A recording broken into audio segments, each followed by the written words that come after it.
बात करते हैं बड़ी खबर की। इटावा से बड़ी खबर है, जहां पर भाजपा सांसद सुब्रत पाठक पर अखिलेश यादव ने पलटवार किया है और उन्होंने कहा कि खैनी खाने वाला विकास का सवाल नहीं उठा सकता। सुब्रत पाठक के शिवपाल वाले बयान पर अखिलेश ने पलटवार किया है। चाचा शिवपाल जल्द सपा में बड़ी जिम्मेदारी उनको मिलने वाली, ये भी अखिलेश ने कहा है। तो ये भी बड़ी खबर है कि अखिलेश यादव ये कह रहे हैं कि शिवपाल जल्द समाजवादी पार्टी में बड़ी भूमिका में होंगे।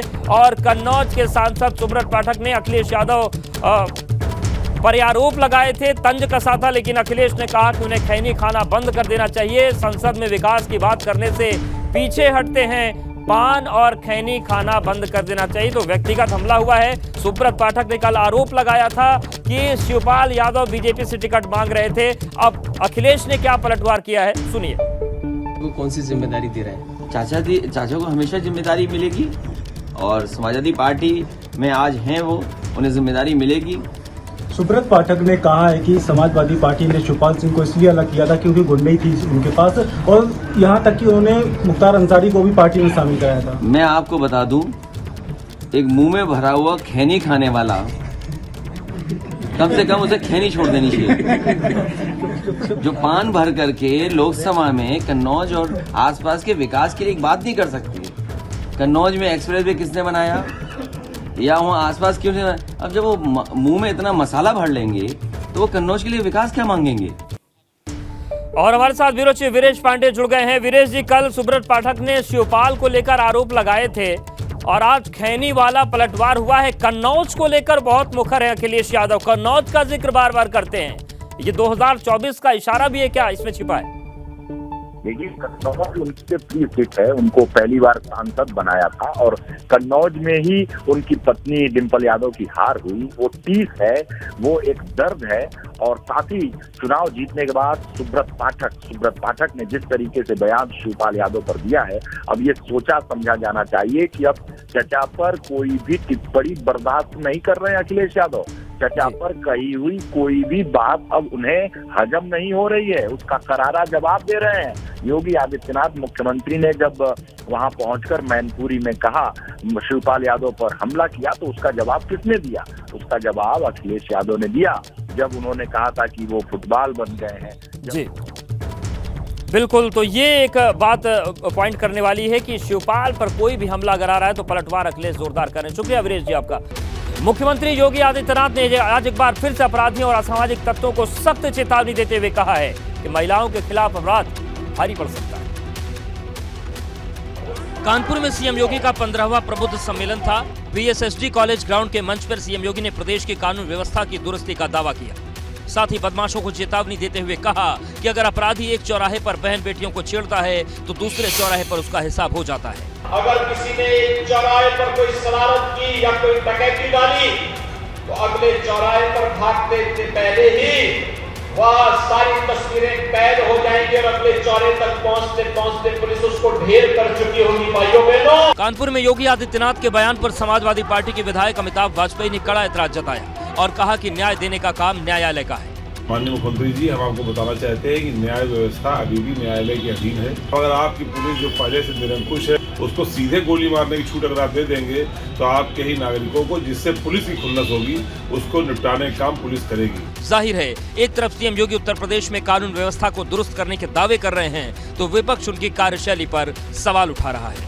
यूपी में फरवरी 2023 में यूपी ग्लोबल इन्वेस्टर समिट है, जिसके लिए योगी की कैबिनेट के मंत्रियों ने विदेश दौरा शुरू कर दिया है ताकि विदेश से निवेश यूपी तक लाया जा सके। उत्तर प्रदेश के प्रतिनिधिमंडल की अगुवाई डिप्टी सीएम ब्रजेश पाठक और कैबिनेट मंत्री संजय निषाद कर रहे हैं। दोनों मंत्री मैक्सिको के पहले रोड शो में बड़ी कंपनियों के अधिकारियों से मिलेंगे और food processing, agro, dairy, poultry, animal husbandry, waste management, packaging जैसे क्षेत्रों में निवेश को लेकर चर्चा करेंगे। प्रदेश की राजधानी लखनऊ में ग्लोबल इन्वेस्टर समिट का आयोजन किया।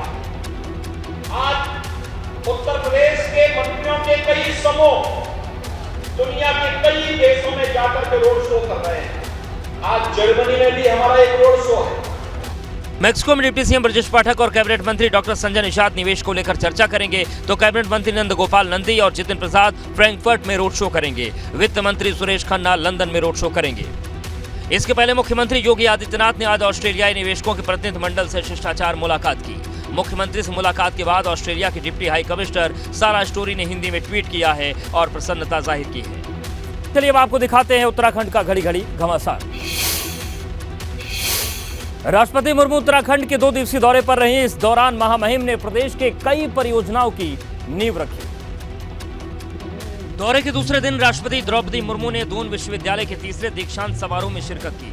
इस दौरान राज्य के राज्यपाल गुरमीत सिंह और मुख्यमंत्री पुष्कर सिंह धामी भी मौजूद रहे। दीक्षांत समारोह में राष्ट्रपति ने 36 छात्रों को गोल्ड मेडल और 650 छात्रों को डिग्री प्रदान की। छात्रों को संबोधित करने के दौरान राष्ट्रपति का सबसे ज्यादा जोर शिक्षा और महिला सशक्तिकरण पर था। आप में से कई अधिकारी आने वाले 10-15 वर्ष तक देश के एक बड़े भाग का प्रशासन चलाएंगे, आम जनता से जुड़े रहेंगे। आपके सपनों का भारत कैसा हो, इसको आप मूर्त रूप दे सकते हैं। जिन छात्रों को विश्वविद्यालय ने उपाधि दी, उन्हें मुख्यमंत्री ने बधाई दी और दीक्षांत समारोह में राष्ट्रपति द्रौपदी मुर्मू की मौजूदगी को गौरव का पल बताया।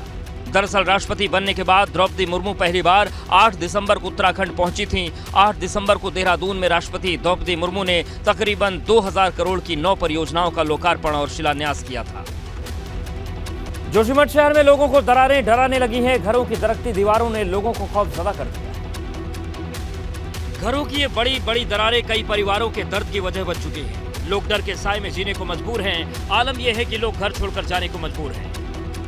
दरअसल इलाके में नदियों के लगातार हो रहे कटान और जल विद्युत परियोजना के कारण भूधसान हो रहा है, जिसकी वजह से दरारें आ रही हैं। 2 बार भूवैज्ञानिकों ने इलाके का सर्वेक्षण के बाद सरकार को रिपोर्ट सौंप दी है, ताकि आने वाले समय में पीड़ितों की मदद की जा सके।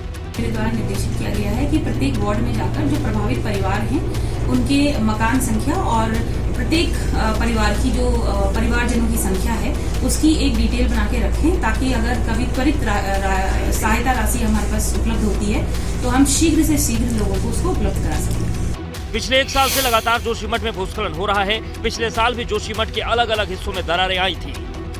इस बार नई जगह पर दरार आने से खासतौर से लोग डरे हैं। यहाँ पर रह रहे लोगों की माने तो रात में जमीन ठीक दिखाई देती है, लेकिन सुबह आँख खुलने पर जमीन और मकानों में बड़ी बड़ी दरारें आ चुकी होती हैं। वहीं यूपी की बात करें तो मैनपुरी उपचुनाव में डिंपल यादव ने मुलायम सिंह यादव के मुकाबले में कहीं बड़ी जीत हासिल की है। जीत के साथ ही मैनपुरी में सपा ने 1996 से चले आ रहे अपने कब्जे को बरकरार रखा।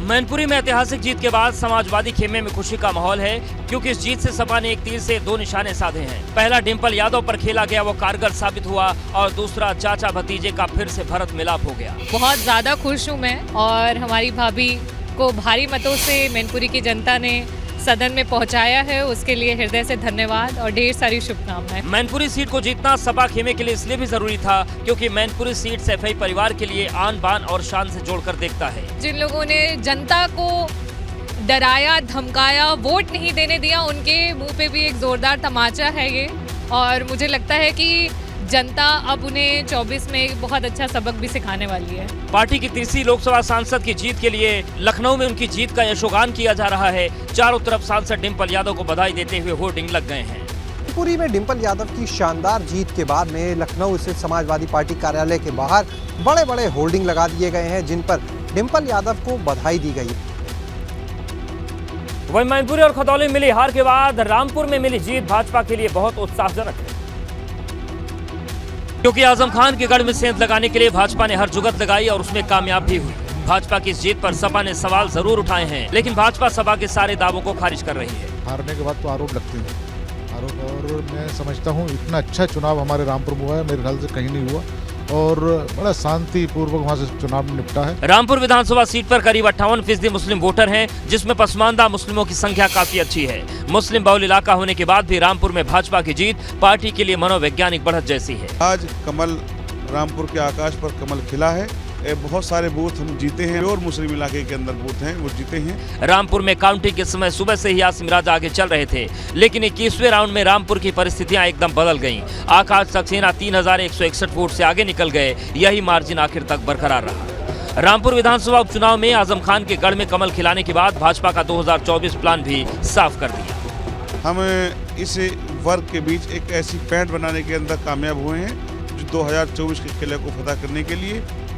भाजपा भले उपचुनाव में मुस्लिम वोट हासिल करने का दावा कर रही हो, लेकिन ओवैसी की पार्टी ने कहा है कि मुसलमान भाजपा के साथ जा ही नहीं सकते। एआईएमआईएम के प्रदेश अध्यक्ष शौकत अली ने कहा है कि भाजपा के मुस्लिम नेता अपने ही समाज के शिकारी हैं, जो भाजपा में जाकर वोटों के लिए अपने लोगों का शिकार कर रहे हैं। पहले कहाँ थे? एबीवीपी में, वहाँ इनकी ट्रेनिंग हुई, फिर आरएसएस के ट्रेनिंग कैंप में गए, वहाँ इनकी ट्रेनिंग हुई। जब ये यकीन हो गया कि ये हमारा वफादार है, तब मासूम मुसलमानों का शिकार उसी शिकारी परिंदे से किया जा रहा है। शौकत अली ने सपा नेता आजम खान पर भी तंज कसते हुए कहा कि एआईएमआईएम उनके साथ खड़ी रही, लेकिन आजम और उनके बेटे ओवैसी की पार्टी को भाजपा की बी टीम कह रहे थे। खान साहब, आप रो रहे थे बेवाओं की तरह, हम आपके साथ खड़े थे, लेकिन आपकी औलाद ने भी मेरे लीडर को बीजेपी की बी टीम कहा। शौकत अली ने मुसलमानों से हर पार्टी को छोड़कर ओवैसी के साथ आने की अपील की और कहा कि सिर्फ एआईएमआईएम ही मुसलमानों का भला कर सकती है। तो पंचर साइकिल को छोड़िए और कीचड़ में डूबे हुए कमल को भी भूल जाइए। एआईएमआईएम यूपी में नगर निकाय चुनाव की तैयारी में जुटी है और प्रदेश के मुस्लिम बहुल सीटों पर प्रचार शुरू कर दिया है। जेल में बंद सपा विधायक इरफान सोलंकी के खिलाफ एक और मामला दर्ज होने के बाद अब उनकी मुश्किलें बढ़ गई। इरफान सोलंकी के खिलाफ कानपुर के ग्वालटोली थाने में फर्जी आधार कार्ड बनवाने का मामला दर्ज हुआ है। इरफान सोलंकी फरारी के दौरान एक फर्जी आधार कार्ड का इस्तेमाल कर रहे थे, जिस पर उनका नाम अशरफ अली लिखा हुआ था और इसी आधार कार्ड की मदद से इरफान सोलंकी ने दिल्ली से मुंबई की हवाई यात्रा की थी। इस मामले में पुलिस ने सपा की नेता नूरी शौकत के रिश्तेदार को गिरफ्तार किया है, जिसने पूछताछ में कबूल किया कि उसी ने इरफान सोलंकी का फर्जी आधार कार्ड रखा था, जिसे बरामद करके पुलिस ने कोर्ट में बतौर सबूत पेश कर दिया है। सारे वैज्ञानिक साक्ष्य एकत्र कर लिए गए हैं। हमारा प्रयास है कि हम आज कल में इसे चार्जशीट कर दें और सभी प्रकार के दस्तावेज माननीय न्यायालय के समक्ष रख दें, इससे माननीय न्यायालय अग्रतर कार्यवाही। दरअसल अशरफ नूरी शौकत के भाई का नाम है और उसी के आधार कार्ड पर सपा विधायक इरफान सोलंकी की तस्वीर लगाकर नकली आधार कार्ड तैयार किया गया था। 2 दिसंबर को कोर्ट में सरेंडर से पहले इरफान अंसारी ने अशरफ अली को बुलाकर फर्जी आधार कार्ड नष्ट करने के लिए दिया था, ताकि विधायक का फर्जी आधार कार्ड पुलिस या किसी और के हाथ न लग सके। कांग्रेस सांसद राहुल गांधी की भारत जोड़ो यात्रा राजस्थान से होते उत्तर प्रदेश में भी गुजरेगी, जिसके लिए यूपी कांग्रेस ने तैयारियां शुरू कर दी। राहुल गांधी की इस यात्रा को मजबूती देने के लिए कानपुर में भी भारत जोड़ो यात्रा की शुरुआत हुई, जिसे प्रदेश कांग्रेस अध्यक्ष ब्रजलाल खाबरी ने हरी झंडी दिखाकर रवाना किया। ये यात्रा कानपुर देहात की सभी विधानसभाओं से होते हुए गुजरेगी। इस मौके पर ब्रजलाल खाबरी ने कहा कि 2024 में राहुल गांधी देश के प्रधानमंत्री होंगे। भारतीय जनता पार्टी समझ चुकी है कि अब हमारा देश से छुट्टी होने वाला है, क्योंकि राहुल गांधी सड़क पे आ गए हैं। जब वो सड़क पे चल रहे हैं तो पूरा देश सड़क पे उनके साथ चल रहा है। ब्रजलाल खाबरी ने कहा है कि 2024 में भाजपा का देश से सफाया हो जाएगा, क्योंकि राहुल गांधी की भारत जोड़ो यात्रा को देखकर बीजेपी के खेमे में छटपटाहट शुरू हो गई है और अब देश से बीजेपी का सुपड़ा साफ होने वाला है। अगले बार 2024 में राहुल गांधी जी इस देश के प्रधानमंत्री होंगे। कांग्रेस की भारत जोड़ो यात्रा पहले राजस्थान से यूपी में प्रवेश करने वाली थी, लेकिन बाद में रूट बदल गया और दिल्ली आने के बाद जनवरी के पहले हफ्ते में भारत जोड़ो यात्रा यूपी में प्रवेश करेगी। नोएडा, ग्रेटर नोएडा, बुलंदशहर और आसपास के जिलों के सीमावर्ती क्षेत्रों से होते हुए हरियाणा जाएगी। हिमाचल प्रदेश में भाजपा को हराकर कांग्रेस ने सत्ता में वापसी तो कर ली, लेकिन बड़ी जीत मिलने के बाद भी हिमाचल में कांग्रेस की मुश्किल बरकरार है। हिमाचल की 68 में से 40 सीटें जीतने के बाद अब कांग्रेस में इस बात पर मंथन शुरू हो गया है कि प्रदेश के अगले मुख्यमंत्री के पद पर कौन बैठेगा, जिसके लिए हिमाचल कांग्रेस प्रभारी राजीव शुक्ला, छत्तीसगढ़ के सीएम भूपेश बघेल और हरियाणा के पूर्व सीएम भूपेंद्र सिंह हुड्डा शिमला में विधायकों से बातचीत कर रहे हैं।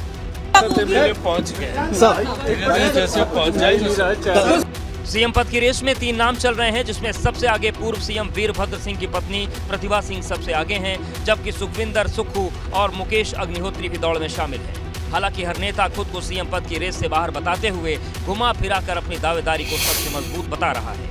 उन्हीं के नाम पर, उन्हीं के चेहरे पर, उन्हीं के कामों को लेकर हमने ये इलेक्शन जीता है।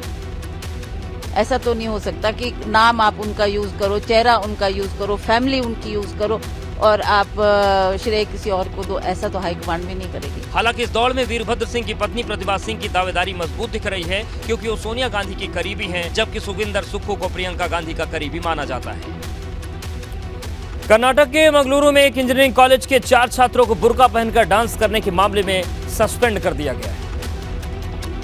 छात्रों पर आरोप है कि छात्रों ने बुर्का और हिजाब का मजाक उड़ाया है। मामला सेंट जोसेफ इंजीनियरिंग कॉलेज में स्टूडेंट एसोसिएशन के कार्यक्रम का है, जहां अचानक स्टेज पर 4 लड़के बुर्का पहनकर आते हैं और बॉलीवुड मूवी दबंग 2 के फेविकोल गाने पर डांस करने लगते हैं।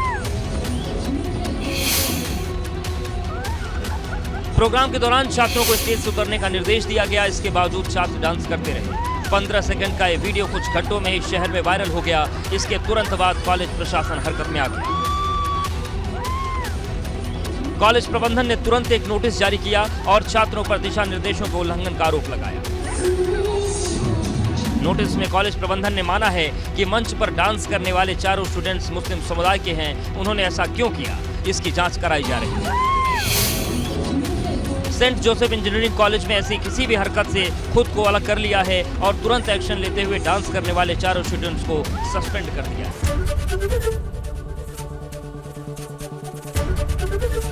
एबीपी गंगा, खबर आपकी, जुबान आपकी।